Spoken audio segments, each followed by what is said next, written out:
Welcome to Melanin Combos, a sisterhood of mom friends having relatable and unorthodox conversations while holding space for each other and amplifying Black voices. Welcome to Melanin Combos. I'm Nikita, your host, and today we're talking about Black motherhood and why that even matters. Black women are more likely than their counterparts to experience death and other complications due to pregnancy and delivery. Black women are constantly being told to wear this Superwoman badge of honor at the expense of themselves. And unfortunately, this messaging is pushed through media, our doctors, and even sometimes our families that make us feel as though we have to keep this badge on and just downplay the experiences that we have. Today, I'm going to be talking with Millicent, who is the founder and executive director of Mesh of Mothers. Hi, Millicent. Hi, Nikita. I'm so happy that you're here and that we're going to have this conversation today. I think you're the perfect person to have this conversation with. So I'm really excited. How are you? I think I'm really good. Thank you so much for having me. It's truly a privilege to be able to share what I love, what I'm passionate about. And thank you for giving me the platform to do so. Yeah, let's we're gonna jump in with what I call a mom moment. Okay. Just break the ice a little bit. Yeah. So what is one, embarrassing mom moment? Like a story, something either you did or your kids did to you. Something embarrassing. Well, I have lots, but the most recent one that happened was, so typically my kids are everywhere with me, everywhere I go. I have no shame about it. I love including them in the things that I'm doing, the things that I'm passionate about. And I want them to see what mommy does. Right. So there was one meeting that I went to just last month with another lady, and right before we left, it was about maybe 30 minutes drive. So I make sure that they ate. Right. They're stacked with food and things. Yeah, no issues. So they ate, we got in the car and we got to the meeting. We're sitting there, they're sitting beside me. My son was taking notes actually, so that was really impressive. And then my daughter's like, I'm hungry, in front of everybody, right? Mm-hmm. And so I quickly looked at them like, she just ate. I'm not starving my daughter. She just ate not long ago, half an hour ago. But I think she wanted Probably fast bored. food. Yeah, okay. And so on our way there, she had mentioned that she wanted to eat something. I said, well, when we're done, we can grab something to eat. So of course, right when we got to the meeting, the first thing she says is she's hungry, making it seem like I'm starving her. But no, it's not happening. And yeah, so that was kind of embarrassing because I'm at this formal meeting and then she's talking about being hungry. So, yeah, one of those moments. Yeah, they want it now. Yes. In my time. Yeah. Right. And with audience, right? So of course I should give it. Right. Leave what I'm doing to go and get it. Yeah. Of course. Yeah. Kids are classic for those things, and I definitely can relate. My son has done those things. I'm just like, what are you doing? Yeah. You're in front of people, so you can't even really respond. I think they know this. Yeah. I think they know mommy's not gonna respond the way she would if there's people watching. I mean, I'll give it to them. They know how to make use of the environment. Of course. So we'll give it to them. Of course.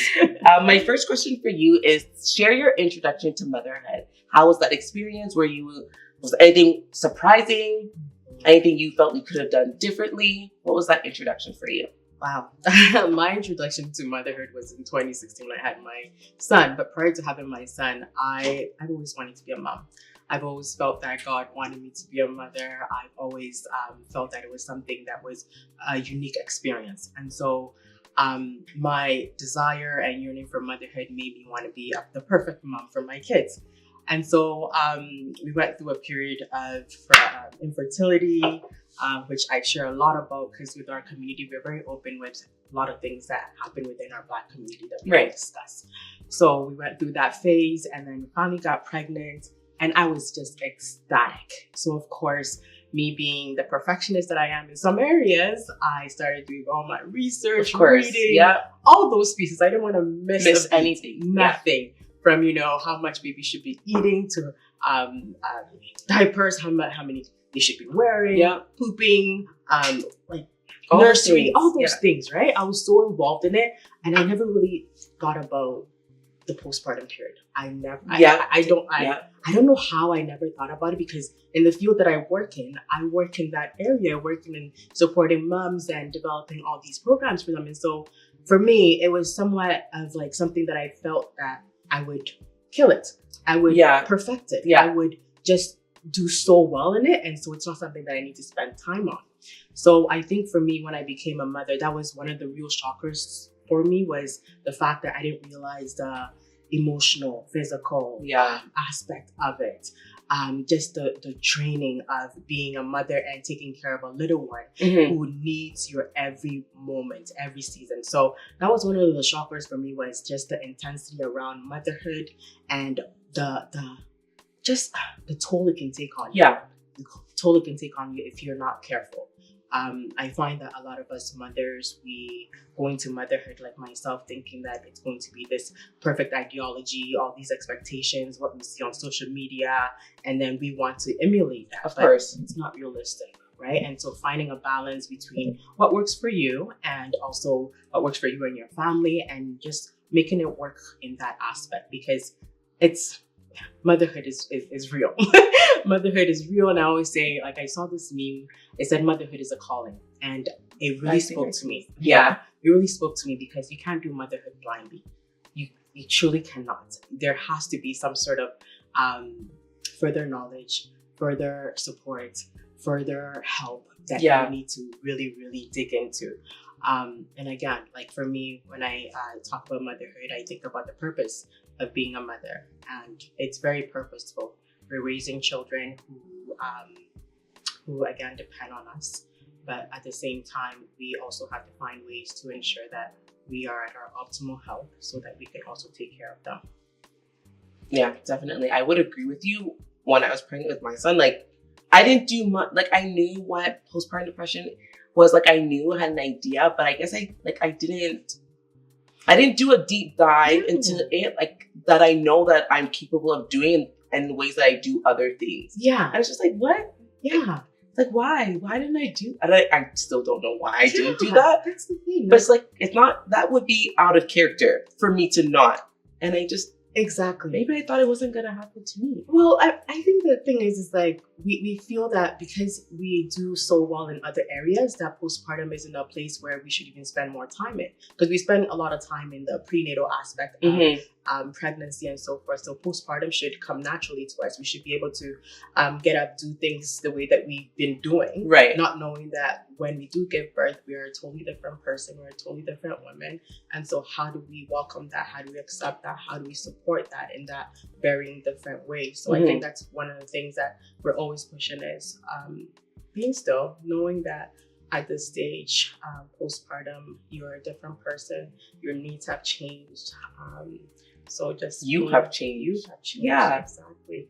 You have changed, and just being self-aware of those pieces, I think really, really helps in knowing what you need and really finding ways to support what you need. Yeah, definitely. I would agree with you. And all, I think I discovered all of those things as I was in it.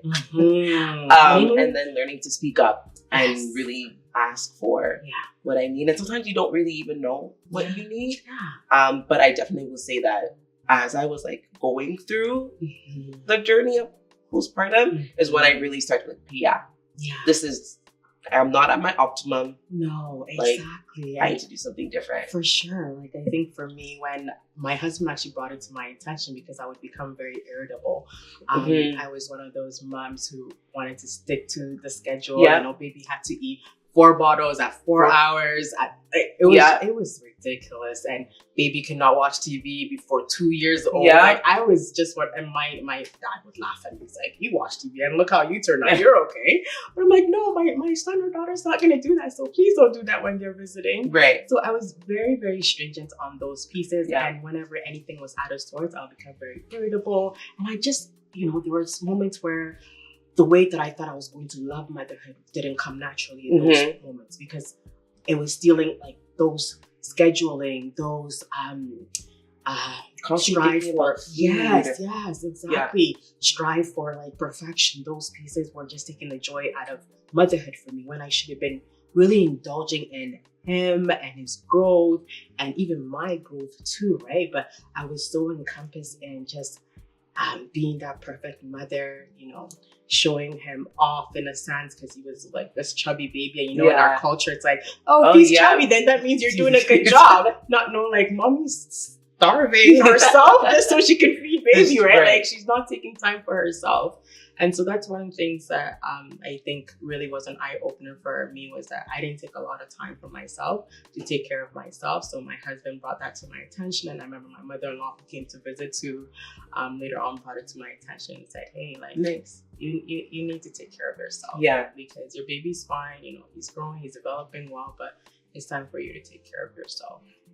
Yeah, that's nice that you had like an advocate in your husband and then your mother-in-law also. Because I know like obviously our husbands like want the best for us, but I feel like it's different when a mom says it to you too. Then you might be like, oh yeah, maybe you're right. Like, the interesting part of it is my mother-in-law didn't tell me directly. She told my mom. So maybe she didn't feel like she could take that's the thing. The mother-in-law. Yes, exactly. That's so funny. She told my mom, and then my mom's like, well, I was there because when I had baby, my mom came to visit for about 3 weeks, and then she left, and then my mother-in-law came. So my mom's like, I was there and I didn't see anything wrong, but this is what your mother-in-law is saying. So Millie, just, take a moment back and take care of yourself. And I think, I think she probably saw a lot more than she wanted to admit, but it was, again, my strive for that perfection, wanting to do it all, not really accepting the help that was around me. Mm-hmm. So it was very detrimental to my health, and just thinking about it, it really propelled why mom even exists today. Right. Yeah. That's amazing. So why does Black motherhood matter? So like we have Black Maternal Health Week, we have all of these other like weeks or days that celebrate Black maternal health and just bringing awareness to a lot of the aspects of like what it is to be a Black woman and a Black mom. Why is that important? Why can't it just be motherhood? Very good question. I think, one of the problems is the fact that, what you mentioned, Black Maternal Health Week, that's only in the States. We don't celebrate, we don't have that in Canada. So that's one of the worries that I always had. And so Black motherhood matters because the fact that there's a crisis, and it's being shown in statistics in the United States, but not in Canada.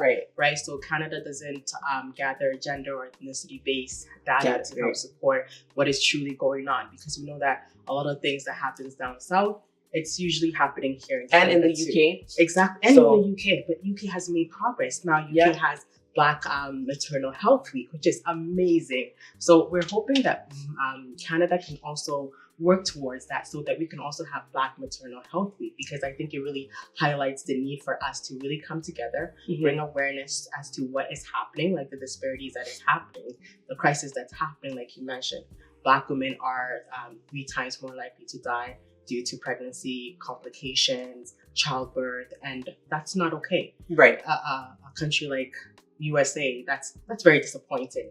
They're very much well invested, and so why is it that Black mothers are not faring the same way as their counterparts? Right. That's very, very disappointing. So if you think about the fact that Black women are more likely to experience fibroids, we're likely to experience heart attacks, we're likely to experience gestational diabetes, hypertension, preeclampsia. Like those are all big, huge things that we have to experience while we're pregnant in our most sacred moments. And so a lot of times what I read in my research is that it's not even genetic based. There's a lot of systemic issues and biases that is surrounding the healthcare system that's contributing to this. So it's really disheartening that I'm glad that the United States, at least they're getting the data, UK, they're getting the data, but with Canada, we're very much far behind, far behind. Like Statistics Canada can do far more better, of course, but I find that it's only small organizations who are coming collecting together their data and collecting the data, just like MESH with Mesh of Mothers Foundation. That's what we're doing, is collecting those data so that we can bring it to the bigger national stream, that this is what's going on, and there needs to be some more eyes and some more data collection. Yeah, absolutely. You're like spot on. Like just the fact that it is happening, I think that, and there's so many stories, like there's so many documentaries, there's so many, like this is not unique. There's so many other people who are doing like this work so that we can start collecting data on that. So it's like, okay, can you please like do what is necessary so that we can get the resources and the Yes. funding. Yes. We need the dollars. Oh, the dollars for are sure. important For sure. to get this work Exactly. done. Exactly. If we don't have the data, then we don't have the financial means to also put out programs and resources to help meet the unique needs of Black mothers, because we know that our health needs are completely different than other people. And so we need to be cognizant of that and really push forward with advocating for our health, because our children are going to be growing up and we need to make sure that we're creating a better future for them. Yeah, absolutely. And just even having that data informs information. So like even when like doctors are going to school, that will inform how they deal with Black and brown patients, and just like all that information is so important. So for sure, I'm hoping that Canada will. We're striving. We're striving. Like I think, you know, with one of the ways that Mom is striving to help connect with other organizations who also work within the maternal health area, is that we want to bring that awareness, because a lot of times even within the maternal health area, it's a lot of focus on Caucasian health. Right. And so with Black mothers' health and their disparities that they're going through, there's no light that's being shine on it. So a lot of times too, what we're doing is putting that information out there. And a lot of it is anecdotal stories that we've heard, that I've had the privilege of sitting with other mothers and hearing about their stories and their most intimate struggles and trauma. And so I'm very, very glad and happy to be in that position to be able to propel the information that they've provided for me right now, and then hopefully using that to help with our outcome in the future. Yeah, of course. So since we're here in Edmonton, Alberta, and all of the research that you do, and just like you mentioned, like hearing the stories from women and the organizations that you work closely with, are there any barriers that Black women face that are unique to living in Edmonton or Alberta in general? Very good question again. I think with Edmonton, because, well, right now we know that Edmonton has a growing Black population. And so we want to highlight the fact that because we have a growing Black population, we need to also find ways to meet our needs. Right. And so with research into how Black moms are faring when it comes to maternal health, Edmonton, we haven't done that at all. What we're going to be doing as an organization is looking into the maternal mental health of Black mothers. And so that's something that we're going to be doing this year that is supported by United Way of Canada. So we're very pleased to be getting that funding to do that. Now, when it comes to barriers, again, it's more of anecdotal stories that we've heard. It's a lot of mothers feeling as though they are not being listened to. There's a lot of misdiagnoses when it comes to their health. There's a lot of lack of representation within the healthcare system. I mean, this is third pregnancy, but it's okay by the time it airs. Exactly. Yeah. So it's my third pregnancy, and I think about the doctor visits that I've had for the last 8 years, going into Royal Alex, which has a huge maternal health area, right? A lot of times when you go there, you won't see people that look like me. You won't see nurses or doctors that look like me at all. And so I remember my own experience of them trying to find my vein and them poking me several times until they had to call the anesthesiologist. The anesthesiologist to come and find your vein? And yes, that's crazy. Come and find my vein. And he also said it. He was from Middle Eastern or something. He said, you know, a lot of times these nurses, they're not trained to work with people who look like me, right? Because a lot of times when they're doing practicums or when they're doing trainings, it's with people, they encounter only people that look like them. Right. And so that's where, you know, their training and knowledge comes from. So that's why it makes it very difficult for them to find your vein and so forth. And so that really puts us in a very dire situation. Of course. Because you have I had 5 or 6 nurses come and try, and that was very traumatizing. I remember I was about to give birth. I was about to give birth. I'd gone in, I started dilating, and then imagine somebody trying to poke you several times until they can find a specialist to come and do that. So that was very heartbreaking, and that's my own personal experience. Other barriers that I find mothers face is the fact that breastfeeding. We know how natural breastfeeding is and how well it is for baby to be breastfed. Right. A lot of Black mothers find that they are coerced or encouraged to use bottles because the nurse will not have time to really support them to help baby latch. And it's a lot with the first time moms, right? So I hear lots of experiences, lots of stories about our Black moms just going straight to the bottle because they never really had a good nurse who was going to take the time to help them teach baby how to latch, or a lactation nurse on unit to help support them in that journey. So that's another huge barrier that moms face.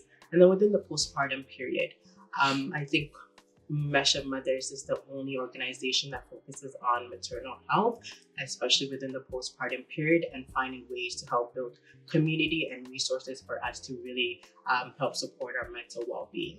So again, there's a huge lack of resource, lack of information that's out there when it comes to the postpartum period, and a lot of moms are experiencing postpartum mood or anxiety disorder. So finding ways to help support them, I think, is optimal, because if we don't support them, that means that we're failing our children, we're failing the next generation. A healthy mom is a healthy child and a healthy family. So let's put emphasis on that. Yeah, absolutely. I'm actually really shocked by that. Breastfeeding. Like that is, I feel like when you said that, I feel like, oh, am I in like 1990? Like that's like, that is wow. And so heartbreaking. And I think a barrier, like for me, even when we first moved here, I was like, okay, let me go and look and see if there's like a BIPOC midwifery clinic. That was my first, like one of my first Google searches. Like, let me go and look and see like who, if we decide to have another child, let me go and see who can do that. Because like I had a midwife for my son and I love my experience. And granted that it was COVID, I wasn't able to have like the full experience of my midwife coming to my house the 6 week after. Like I still saw her, but it wasn't at my home. So I didn't get all those experiences, but I still love my experience. I had an Indigenous and a Black midwife. It was, beautiful. My Indigenous midwife advocated for me because I ended up having an emergency C-section. And so a lot of things that I wanted to do, delayed clamping, like holding him first, and then like him like nursing immediately before we did anything else, where a lot of things are part of my birth plan. So and even talking about birth plans, a lot of us don't create birth plans, and then oftentimes you go in blindly and you're coerced to having, again, black moms are more likely to have C-sections and preterm labor and all these things, right? So a lot of times when we don't have someone who's advocating for us, a midwife, a doula, it just really creates another barrier for us. But again, those are all expenses too that most of us moms cannot afford. Right. And then again, when you look at the fact that there's limited amount of doulas and midwives that look like us here in Edmonton. And so again, just wanting to highlight the fact that Mom Now is creating a database of maternal health professionals who work within that sphere in Edmonton and all across Canada. So if you're anywhere in Canada, you'll be able to have access to it. And this was actually propelled by one of our moms who was looking for a doula sometime last year. And I'm like, wow, let's look for a doula here in Edmonton. That should be easy. And I remember I was looking online, researching, and I only found one, but she had reached out to her and her clinic was closed or so. And so I'm like, that's a huge barrier, right? Because if you do have the financial means to get a doula, who of course looks like you'll have a better health outcome. So why is it that we can't access that? So again, we brought that to United Way, and they were able to help support that database creation that's ongoing, and we're hoping to launch this year. Nice. I'm really excited about that, because I was just like, and it's comfort, right? Because like I wanted a midwife because I wanted a particular way of birth, and I wanted the person to be Black or like BIPOC, because they understand what is happening, and they can advocate for me when I'm not able to. And literally, so said, so done. My midwife was able to advocate for me when like we had a C-section. Of course, you can't do all of those things. They try to get you in and out. But when my son was like cleaned and like they were done with him, she's like, okay, bring the baby to Nikita. Like that's the voice I can hear on the table. She's like, okay, we need to bring him to her now. Like, let's go, like rushing them on. And I was just like, oh my goodness, thank you for this person, because I don't know what I would have done considering how fast things happen. The minute you get into the hospital, it's like this and this and that, this has to happen. And you get shocked, And right? we were very overwhelmed. Yeah. Very, very overwhelmed with everything, the information that's coming, the people that's coming in the room. Oh my goodness. It's just very, very overbearing. So I'm just thinking, if you were a mom who was a new immigrant, language barrier, a cultural barrier, all those pieces, how you would have handled that situation without having somebody advocate for your needs. Right. The advocacy is so, so important. No, it is. And even like when they told us, because I wasn't dilating, I was at 4 centimeters for like 10 hours. So they're like, okay, and I was induced. So they're like, okay, we're gonna have an emergency C-section. And even that, me and my husband were like, what? No, that's not the plan. Like our plan is water birth. Like, and my midwife was like, okay, can we have a moment to talk about this and whatever? And they let us have a moment. And then they bring paperwork to you. And I'm like, huh? Very insensitive at times. I was like, but okay. Yeah. And then like you feel like you just have to sign it. You just have to sign. Like no one really explains it. Like, I mean, I guess they're explaining it, but like you're not in the headspace to receive information and to digest it well. You're dilating at that time. Look at the pain that you're going through, and now someone's bringing paper in front of you to sign, and you're like, "What? Okay, just sign." Just so like, you can just have a moment to yourself. It's so you like, can think. Oh man, it's like, But yeah, I'm really grateful for her, and so I was like, that service needs to be available. And I believe even in Alberta, which I'm not 100% certain, but although midwifery care is free in Canada, I think there's like a limit in Alberta to how many and who and something like that. Yeah. So, which is, the insurance aspect of it is a little bit more limited. That's what I'm gathering, understanding. So that's another barrier to care that people are desiring to have. So absolutely. Yeah. There's just so much to unpack when it comes to maternal health, because there's just so many areas and so many gaps again that we need to certainly fill. But again, I think having those conversations about what that looks like is the first step, and I'm glad that we're talking about it today. Absolutely. So let's talk about Mesha Mothers. Why did you start? What's inspired you? And what are some of the things that have, I guess, blown your mind as you've gone on this journey to build this organization? So we started back in 2021, and in 2019, I had my second child. And so that was during the pandemic, and I was home, which was great for me. Yeah. But then I recall during that period, so sometime in 2020, watching the news and just listening to the health disparities that Black people in general were going through, because we know that the pandemic negatively affected us more than any other race.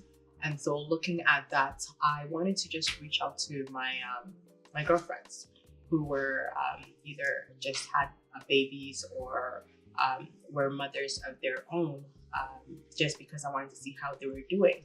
And once I started reaching out to them, it just reminded me of when I first had my baby in 2016, the isolation that I sometimes felt. Then just really expressing some of the depressive moments that they were having. I remember one mom telling me about experiencing depression. However, she didn't feel safe enough or supported enough in her relationship to even share with her spouse. Okay. And then also remember like other moms telling me about some of just those conflicts that they were having internally, mentally, emotionally, but just not knowing exactly where to go. Right. So essentially that's what propelled our organization, is just me seeing the resonation between what I experienced in 2016 and then seeing other moms in 2020 experience some of those similar emotions, and then finding out that we don't have spaces for us to really come together, to unite, to share about these experiences. And then I also remember like during those times, like in 2016, looking at mom groups and wanting to attend those, and I did attend, but it just didn't feel safe enough. Right. It didn't feel familiar. So again, with Mesh of Mothers is that we're creating that cultural familiarity. We're wanting to build community. We're wanting to create a space where we can bring awareness to maternal health, maternal mental health, and all those things in between, because we recognize that our moms are going through quite a lot. Right. A lot of times they don't feel safe enough to share this with the general public or with a therapist or with someone that just doesn't look like them. So creating those spaces where we can have dialogues and conversations about the challenges of motherhood, the triumphs of motherhood, I think really helps create unity and decreases isolation within our community. Absolutely. And even sometimes, I don't know about you, but I know like when after I had my 6 weeks with my midwife, and then we start going to our doctor, there was really no questions about like, how am I doing? Like, are you okay? Like, do you feel irritable? Like, there was really no ask. Yeah. It was just, okay, your kid has to get, well, in Ontario, the doctor gives the needles. He would just give our son the needles, and we would ask any questions about like the child, and that was it. That was the end of the whole bit. Yeah. And it was like, the 6 week checkup is just really not conducive to our health at all. And even when they do the depression scaling to determine whether or not if you're depressed or not, it's the Edinburgh depression scale. Okay. So that's very generic depression scale that they use. It's not culturally informed. Okay. So it would never even catch like if I'm feeling depressed. Right. It will not catch it. Right. So we look at even the tools that they're using to measure depression or anxiety, and the fact that it's not culturally informed. And so how does that benefit us as Black people? It doesn't. So again, looking at more culturally informed scaling that they can use to help support Black moms' mental health or well-being is optimal. If you have a doctor who will ask you questions outside of those, maybe they may be able to garner, because we know that our anxiety, our depression looks different, right? Than other our counterparts. So I think we need to also take that into consideration when it comes to how we measure, how we treat and diagnose depression and other mood disorders for Black people. Absolutely. So what was like your biggest like your biggest like, oh my goodness, I'm actually doing this thing, or like what? Every day. Even me sitting here, I'm like, whoa. I think for me, it's the fact that people are yearning for community. Okay. The fact that people wanted to join our community. That threw me away, and it still throws me away. And my husband, I'm always telling my husband, he's like, Millicent, do you not know what you just did? Like, right. You're doing something that is a niche. You're building and creating something that is a need within our community. And I know that that's what you're doing, but it's always a surprise to me when I see somebody become a new member. I'm like, oh, somebody wants to join our community. They want to join our WhatsApp platform. They want to learn more about maternal health. That's amazing. So I think for me, it's like just seeing any new mom come into our community. Because I know even within our community, there's a lot of, again, isolation, right? There's a lot of stigma within coming together because of past experiences or so. So any mom that I see come to our workshops, programs, our community who's engaging with our WhatsApp platform, who's willing to share a lot about themselves so that other people can feel less lonely. For those, all those pieces, just it brings me joy. Yeah. I know that there's a purpose in what we're doing. Absolutely. Yeah. And I will agree. I don't even remember how I found Special Mother. I think maybe posted something about Mother's Day. Oh. And like I feel like for myself, because like being new to Edmonton, I'm like, okay, I need to find all the things. And then so like, and when I moved here, my son was 8 months, and it was just me and my son. My husband was working like 12-hour shifts. Wow. So it was just me and the kid at home every day. I was just like, oh my God, this kid's gonna drive me crazy. Yes, either you're gonna go crazy or he's gonna go crazy. And it's likely going to be me that's gonna go crazy. And I was like, yeah, I need to find things, people, I don't know, whatever. And I think it was the Mother's Day thing that I stumbled on. And I was like, oh, like, what is this? How do I join this? Like, let me figure this out. Yeah. So yeah, I would say like being like a new mom, I guess, finding that community was like, yeah, this feels good. Yeah. And I'm glad to like there being a space so we can have like conversation. I think like that's the biggest thing, like having a space, like we feel things and we don't necessarily always know how to get it out. But when you hear someone else say like, oh yeah, that's how I feel. Yes. That's what I went through. And then gives you language. Exactly. Right. And I think like it may sound like a simple thing, but like it's a big deal. It makes a world of a difference when you hear someone articulate what you're feeling so you know that you're not alone. Exactly. So I love the community and just like knowing that you're in relationship with people who are interested in like mobilizing you as you journey through like motherhood. Exactly. And I just love that because people are genuinely wanting you to do okay, wanting you to do great, wanting you to really prosper in motherhood and find joy in it. So when someone shares stories about their lives, that to me is just, it's groundbreaking. It's groundbreaking because in our culture, we're taught to hide everything and just, be that strong Black mom, but we know that it doesn't serve us well in the long run. And so how do we, slowly become vulnerable enough so that we can heal, we can help support ourselves and help support our community? Because again, a lot of people are yearning for that community and that sense of belonging. So it's truly magnificent to see the growth that we have achieved just within the last 2.5 years of starting our not-for-profit organization. Nice. Yeah, that's amazing. It's commendable. So congratulations again. Yeah, it's amazing. It's amazing how things started and where we are right now, where we want to go, and just the successes that we've had so far. Yeah. So I know that you are not originally from Edmonton, and I'm assuming that you had all your kids here. Yes. And your family isn't here. No. Right. So as someone that's new, well, not new anymore, but new to Edmonton, how have you been able to like navigate being a mom, working, being a wife without that kin support? Like that's essential. Like obviously people like offer their support and they offer help, but there's nothing like kin support. Like I know that my mom is gonna wake up at 2 a.m. to come deal with this child, right? And like who are you really gonna call to come help you at 2? Like, you know what I mean? So there's nothing like kin support. So how have you been able to like navigate those different things and support yourself and just like allow yourself to be able to navigate well? I think for me, moving here and starting a family here, just knowing I think my husband and just a friend who were living here, it definitely has been an eye-opener for me because raising children without your immediate support is quite challenging. So for me, what I had to navigate was just my own internal need for support. I think in the past, I would not be willing to ask for support or for help. But now I'm realizing that when I do ask for help or support, it's a sign of strength. It's a sign of me reaching out, connecting, and really building that community again. So for me, I had to let go of that need to always want to do things for myself and just really reach out to people. We've been able to create family here, which is exceptional. And I think most of them are actually from my church.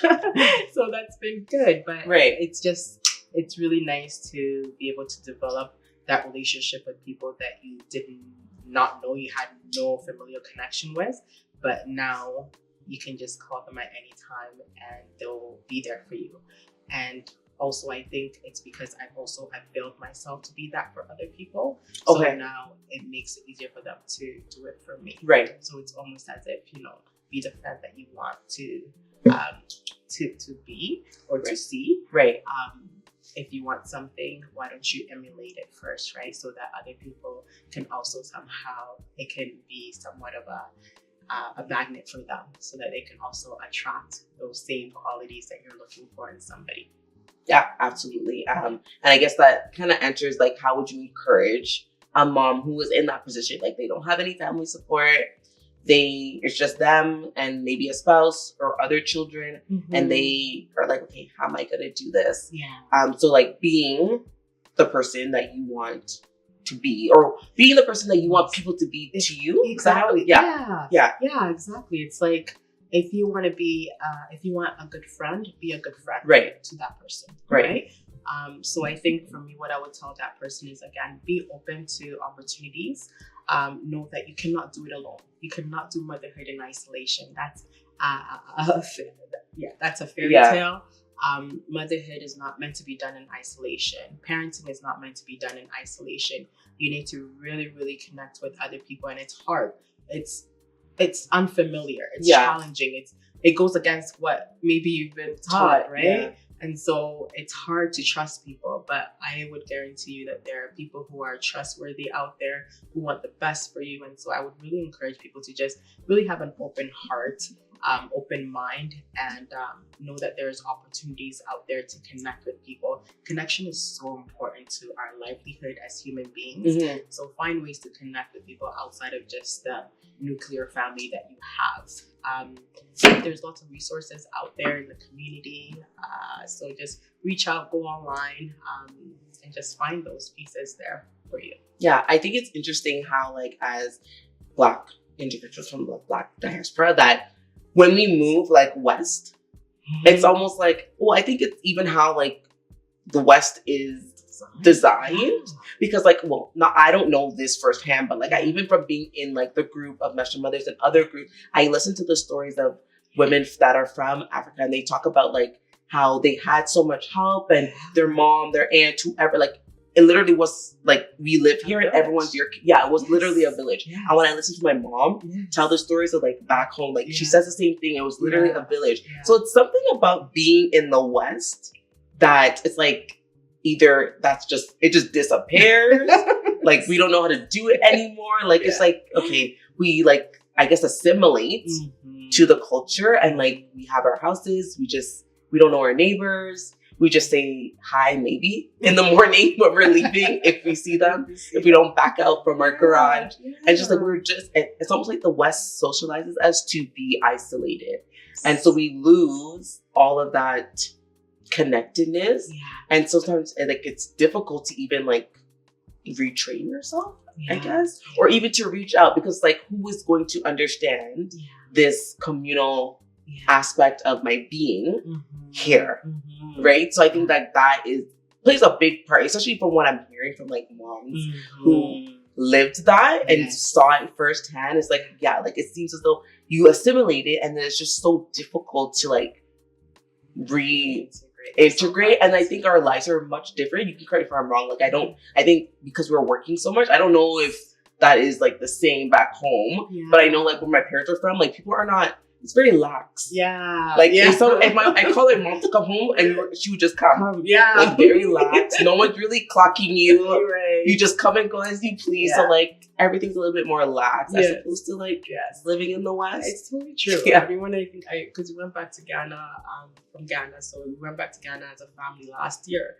And a lot of them are business people, right? They're entrepreneurs. And so they're not time bound, right? So if their family member gives birth, they have the luxury to go and stay by them and help support and all these things. So that's a real luxury that they have back home. And for me, I didn't grow up in Ghana, but just hearing stories from, my mom and her telling me what would happen, after you give birth and the support that you receive, I'm just flabbergasted, because I'm like, I need to go back home and give birth and then come back here, because the support that you receive is just optimal. It's so great.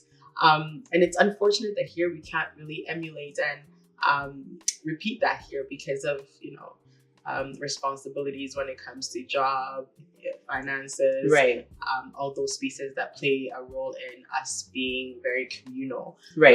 It's a huge barrier, but again, we have to also find ways to help create a sense of community amongst us. We are here. And so how do we bridge that gap and ensure that we're helping to support each other? Because our stories hold a lot of power and a lot of truth. And so using those stories, using our life experiences to help support each other, I think it's just phenomenal. What we've been doing with our organization, where people are able to share a lot about themselves as much as they would like, and then seeing how that creates a ripple effect for other mothers and help to support them in their journey. Yeah, absolutely. I think that's great. Thank you for being here with me and sharing about Mesha mothers and just all of the things that as it pertains to Black motherhood. So where can people find you, the organization? Good question. So we are on Instagram, Mesha Mothers Foundation. We have a lot of our programming, lots of different things that are happening there that we post. You can also find us on our websites, www.meshamothers.ca. can email us at info@meshamothers.ca. If you want to email me directly, millicent.asidu@meshamothers.ca. And again, we have lots of different programs that happens within the year, like psychoeducation programs and workshops. We have maternal mentorship. We have Mommy and Me programs. We have fitness programs we've had in the past. And so lots of really great things that's happening. Mother's Day galas that's upcoming.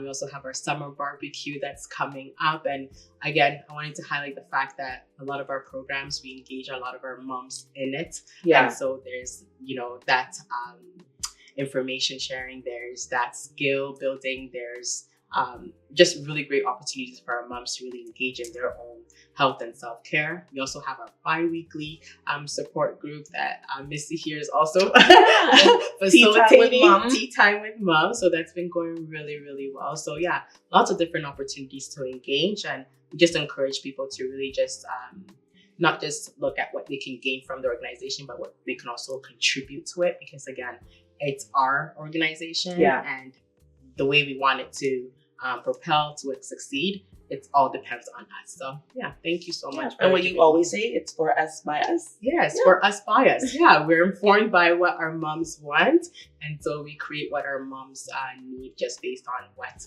our moms are saying they're needing. So yeah, it's been a pleasure. Yeah, I'm excited. Thank you so much again. Thank you for having me. It's been a pleasure talking about mesh. So yeah, thank you so much. And anytime you want to talk about mesh and maternal health and mental health, I'm definitely open to doing that. You are the person to call. Yeah, just call me. Thank you so much. Thank you for listening and watching this episode of Melanin Combos. Melanin Combos is directed and produced by Nikita Buckner, editing, audio, and video production by Tamwa Ladajo. If you'd like to support Melanin Combos, share this episode with a friend or visit our website in the show notes. We are amplifying Black voices and creating a sisterhood of mom friends.